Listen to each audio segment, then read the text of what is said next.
Human na like plaster guys no, nakadingding na, nakadibisyon na. So atong sulod roofing. So mao na rin guys, order ko og pintal. Akong gigamit is primer epoxy primer. Kay against moist guys, mao gini pod ginagamit sa barko, epoxy primer gyud.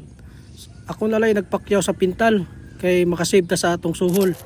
Aya dito magsugod og pintal guys, ato sa i-plaster atong mga tubular. Aron pod plaster ang atong pagpamintal, dili gubot guys.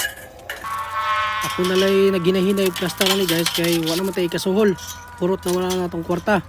So wala may magpautang nako, ala suluhon ako ni guys. So mauna ni ron guys ang kinabuhi kung pagpatukod ta og balay, di gyud ay lalim.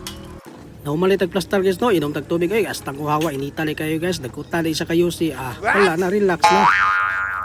So gulit tag mixing sa tong epoxy primer guys no, karon masugdan na tog pintal ng mga tubular, mga angle bar o zipper lens. Nga ni rin pag mix guys, tarungon og mix, aya na to isalin sa isa kalata. Dayon butangan na og hardener partner sa epoxy primer. Kung naamoy gamay gasolina guys, pwede ra na to sa gulan para dili kayo pilit-pilit ang paghagod. Aya din nato magsugod og pintal guys, ato sa nitrapuhan. Kini gahapon, naumanan ni siya og liha. Mao lang kinanglan na lihaan guys para nindot ang kapit sa pintal. So maor to guys. Thank you for watching. Sa sunod na po na vlog ha. Bye bye. Ay katawa dia.